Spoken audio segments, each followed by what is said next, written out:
विद्यार्थियों को परिमेय संख्याओं के बारे में सिखाया जा रहा है।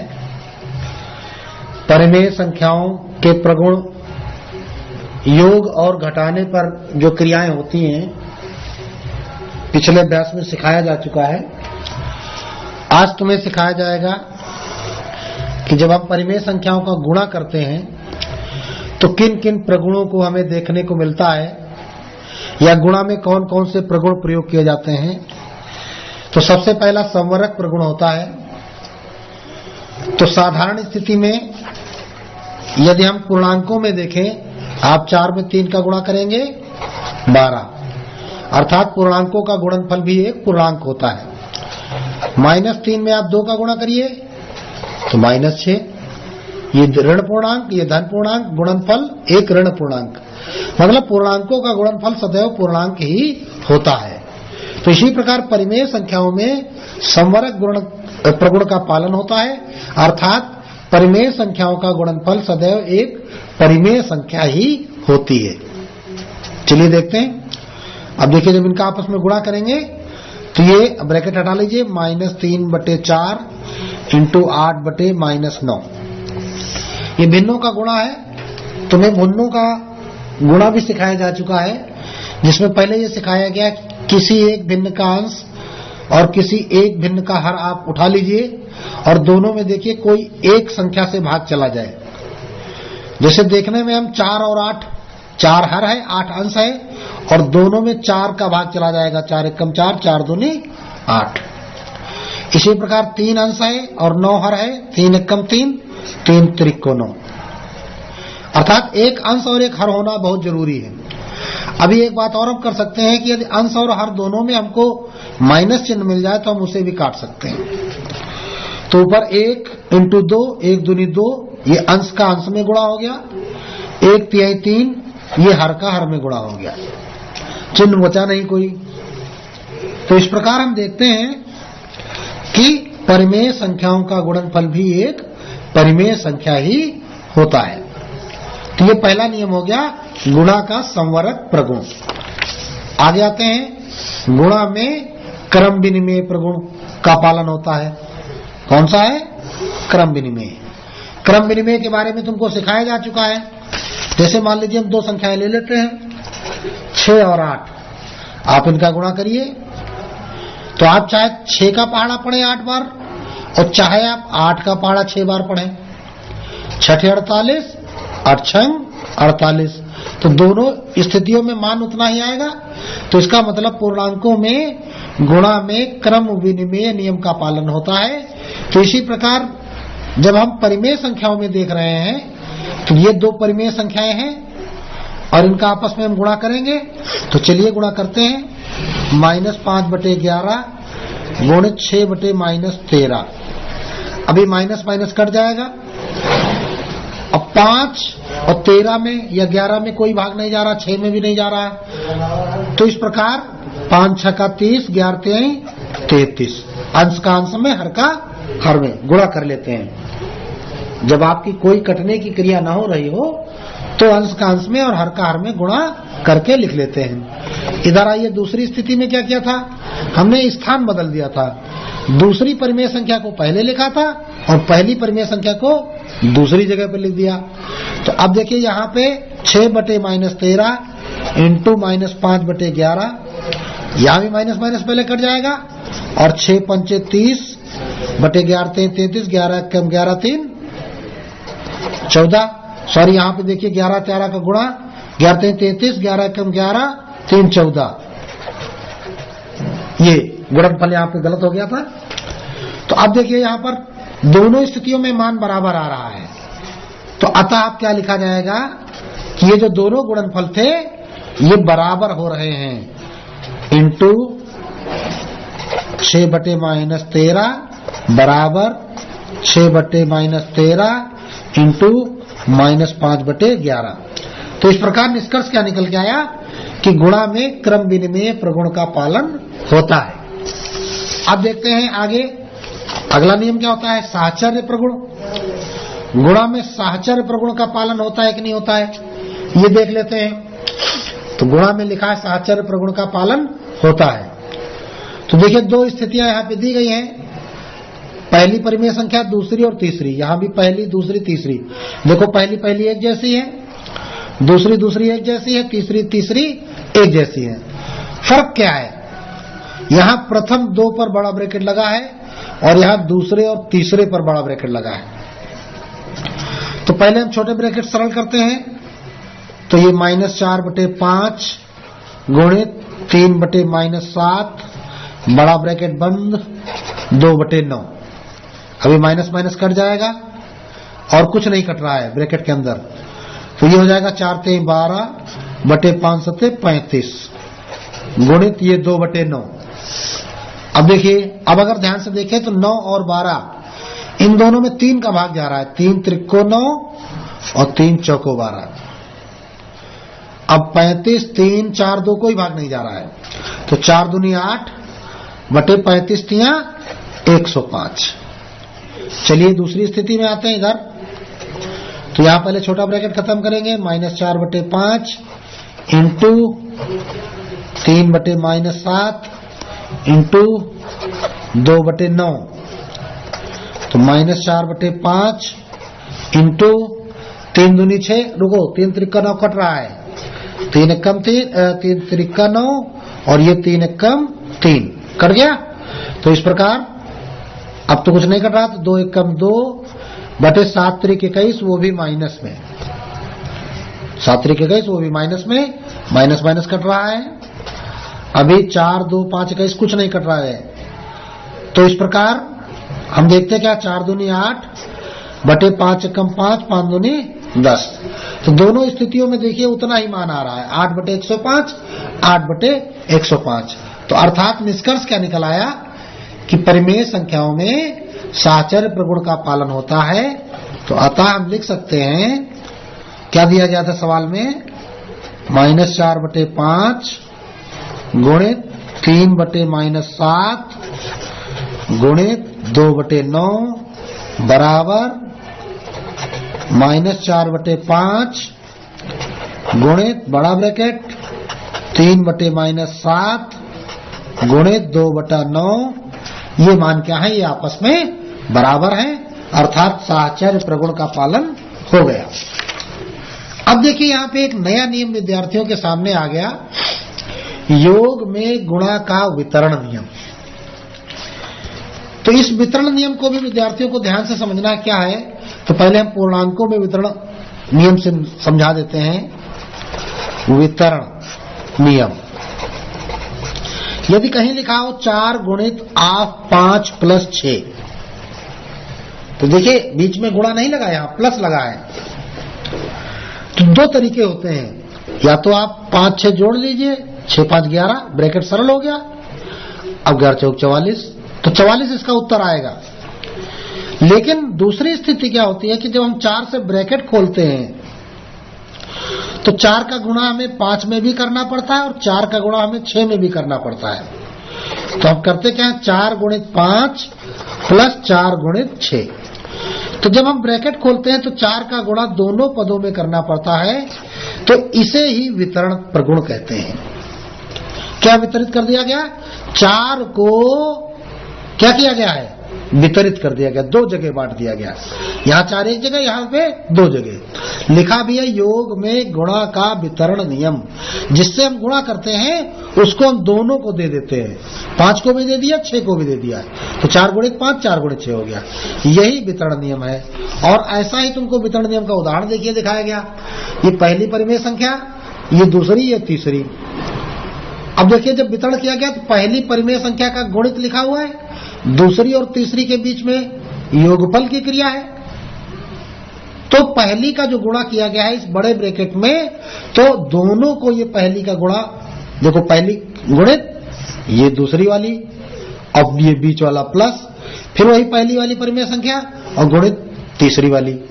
तो इसका मतलब पहली परिमेय संख्या का गुणा पर क्या किया गया है, वितरण कर दिया गया है, दोनों संख्याओं को बांट दिया गया है। सत्यापन कर लेते हैं। तो पहले बायां पक्ष उठा के हल करते हैं। अब यहां देखिए हमने तरीका चेंज कर दिया। पिछले सवालों में फर्स्ट सेकंड डाल देते थे, अभी यहां पूरे इस नियम को ही सत्यापित करने जा रहे हैं। तो हम बायां पक्ष LHS उठाते हैं, क्या है, -4/3 गुणित 1/2 प्लस -7/5। अब इसको जब हम हल करेंगे तो पहले देखिए ब्रैकेट खत्म कर लेते हैं।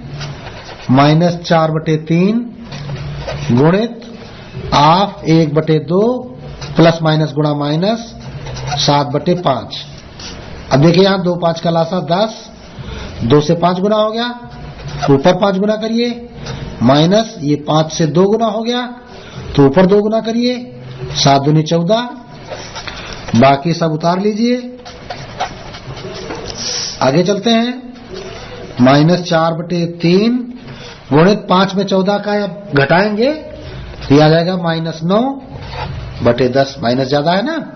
अब देखिए गुणा में सरल क्रिया करें, 3 एकम 3, 3 त्रिको 9। अभी देखिए 2 दूनी 4, 2 पंचे 10, कट गया, एक अंश एक हर। अब ये माइनस माइनस नहीं कटेंगे क्योंकि ये दोनों अंश में है। यहां माइनस माइनस समान चिन्हों का गुणा हो जाएगा प्लस, तो प्लस लिखो या ना लिखो, 2 3 6/5 एकम 5।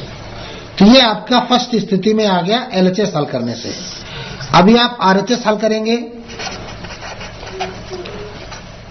आरएचएस को हल करें।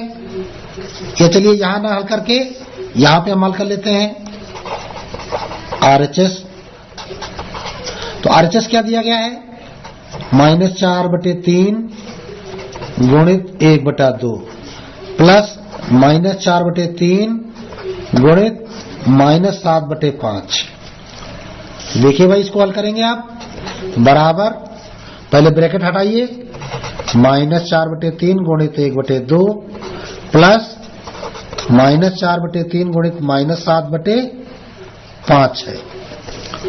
चलिए भाई, तो गुणा में 2 एकम 2, 2 दूनी 4, ये कट रहा है, तो अब -2 एकम 2/3 एकम 3। अब देखिए यहां माइनस माइनस का गुणा प्लस हो जाएगा और फिर प्लस प्लस का गुणा प्लस रहेगा। अभी यहाँ 4 5 3 7 कुछ नहीं कट रहा है, 4 7 28, 5 3 15। अब ये आ गया क्या, भिन्नों का जोड़ घटाना हो गया, 15 और 3 का लघुत्तम 15 हो जाएगा। 3 से 5 गुना तो ऊपर भी 5 गुना करो, तो -5 दूनी 10, 15 15 बराबर, तो ये भी 28 होगा। तो इस प्रकार कितना आ गया, ये 15 और ये यहाँ पे घटाएंगे, प्लस माइनस है असमान चिन्ह तो घट जाएंगे, 18/15, 3 5 15, 3 6 18, तो उत्तर आ गया 6/5। यहाँ भी 6/5, यहाँ भी 6/5। तो अब हम लिख सकते हैं अतः एलएचएस और आरएचएस के मान बराबर हैं। तो हम क्या लिखेंगे, -4/3 गुणित 1/2 प्लस आप -7/5, ये बराबर है -4/3 इंटू 1/2 प्लस -4/3 इंटू -7/5। तो ये प्रूव्ड नहीं हुए, तो इस प्रकार नहीं प्रूव्ड हो गए, क्या हो गए, प्रूव्ड हो गए ना, बराबर है दोनों। तो अतः क्या होता है, योग में गुणा के वितरण नियम का पालन होता है। अब चलिए आगे देखते हैं। अब आपको दिखाते हैं शून्य के प्रगुण। शून्य के प्रगुण, इसके लिए एक हेडिंग दी गई है आपको, योग का तत्समक अवयव। तो देखिए किसी परिमेय संख्या में 0 जोड़ने पर वही परिमेय संख्या प्राप्त होती है। चलिए देखते हैं भाई, ये -2/3 प्लस 0 को हम 0/1 कह सकते हैं। 3 और 1 का लासा लेंगे 3 आएगा, तो 3 3 बराबर, तो ऊपर भी बराबर, प्लस 1 का भाग 3 में लगाओगे 3 बार जाएगा, 3 का गुणा ऊपर 0 में होगा तो 0 ही आएगा। -2 में प्लस 0 अर्थात घटने की क्रिया असमान चिन्हों में, तो -2 ही आएगा। ओहो, तो देखिए क्या है, जो आपने पहली परिमेय संख्या थी वही आपका उत्तर प्राप्त हो गया। तो इसका मतलब हो गया कि किसी परिमेय संख्या में शून्य जोड़ने पर उत्तर वही परिमेय संख्या प्राप्त होती है। तो इस प्रकार शून्य क्या है? शून्य को योग का तत्समक अवयव कहते हैं। जीरो क्या है? योग का तत्समक अवयव कहते हैं। अभी यहाँ पे एक बात तुमको समझा देते हैं कि योगात्मक प्रतिलोम क्या होता है। योगात्मक प्रतिलोम, ठीक है। योगात्मक प्रतिलोम का मतलब है कि दी गई संख्या में हम क्या जोड़ें कि शून्य आ जाए। दी गई संख्या में क्या जोड़ें कि योगफल शून्य प्राप्त हो। मतलब योगफल क्या प्राप्त हो? शून्य प्राप्त हो, तब उसको योगात्मक प्रतिलोम कहते हैं। अगर तुमसे कोई पूछे कि हम x का योगात्मक प्रतिलोम बताओ, योगात्मक प्रतिलोम बताओ, तो जरा भाई चेक करिए कि आप x में क्या जोड़ेंगे तो जीरो आ जाएगा।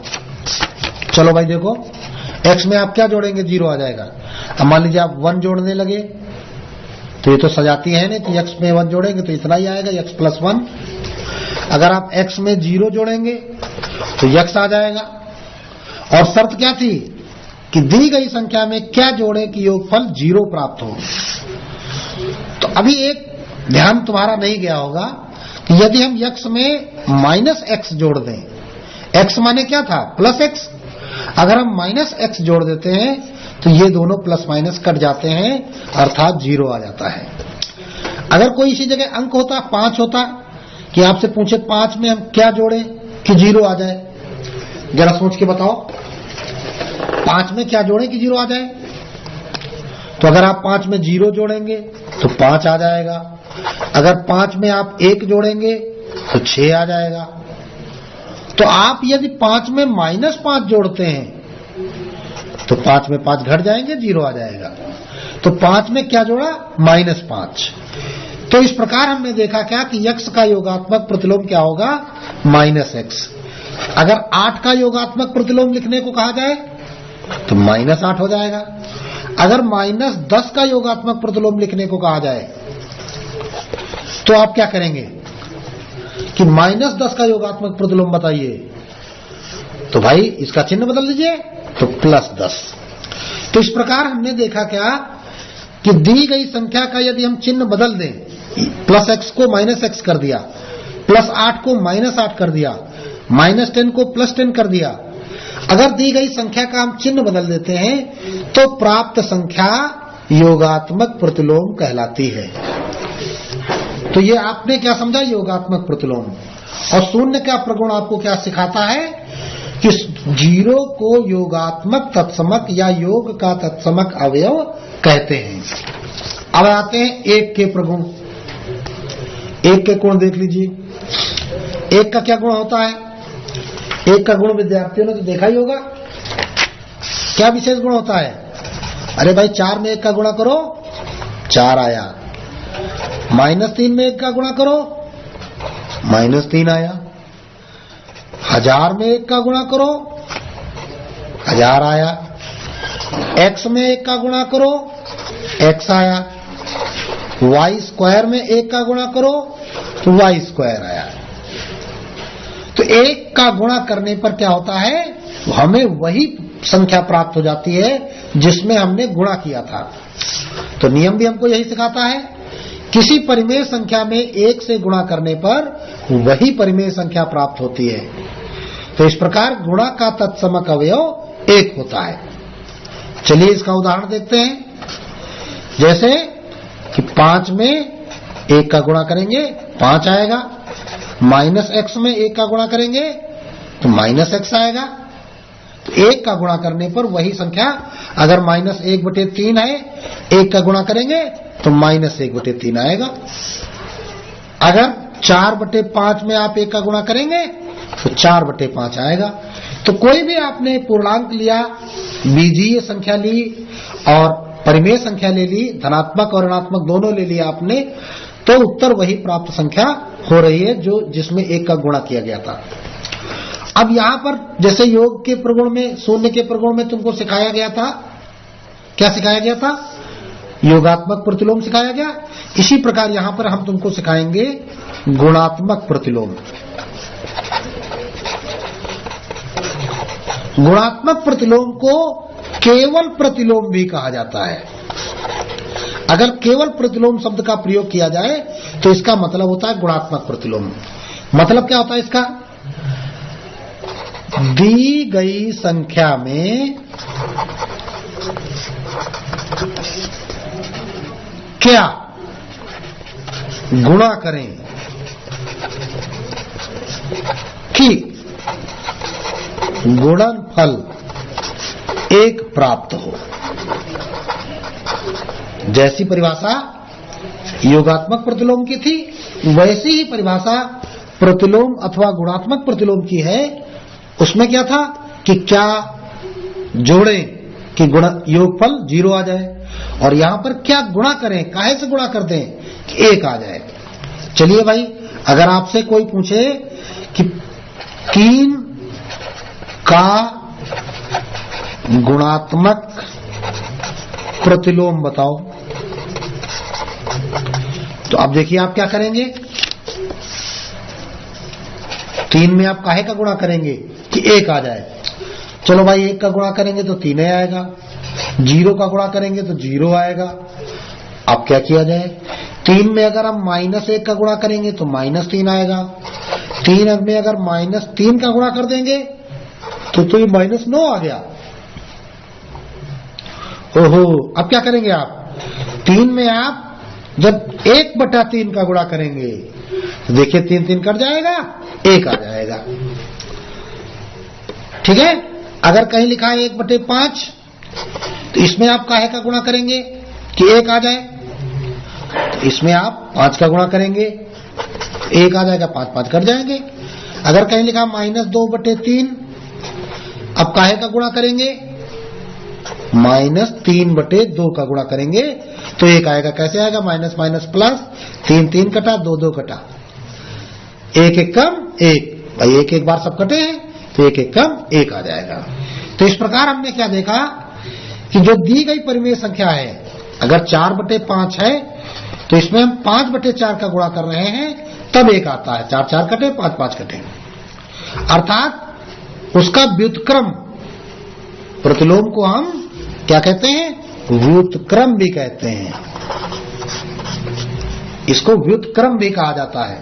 व्युत्क्रम माने उल्टा। तो 3 का गुणात्मक प्रतिलोम या व्युत्क्रम 1/3। इसी प्रकार अगर -x का पूछा जाए तो क्या हो जाएगा? अभी चिन्ह नहीं बदला जाएगा, -1/x। 1/3 का गुणात्मक प्रतिलोम या व्युत्क्रम कहा जाए तो 3 होगा। अगर कहीं लिखा हो -8/9 का गुणात्मक प्रतिलोम तो -9/8। तो इस प्रकार आपने देखा क्या कि गुणात्मक प्रतिलोम लिखते समय भिन्न पलट जाती है, उल्टा हो जाती है। 1/3 था तो 3/1 अर्थात 3 हो गया, और 3 था तो 1/3 हो गया। इसको 3 को हम 3/1 कह सकते हैं, तो पलट के इसका गुणा हो गया। इसी प्रकार -8/9 था तो -9/8, चिन्ह नहीं बदला गया। और जबकि योगात्मक प्रतिलोम में आपने क्या सीखा था कि वहां पे चिन्ह बदल जाते थे। -10 था +10 हो गया, 8 थे -8 हो गया। अगर 1/2 का आपको योगात्मक प्रतिलोम लिखना है तो -1/2 लिखेंगे। तो इस प्रकार इस लेसन में विद्यार्थियों ने क्या सीखा कि गुणा पर परिमेय संख्याओं के प्रगुण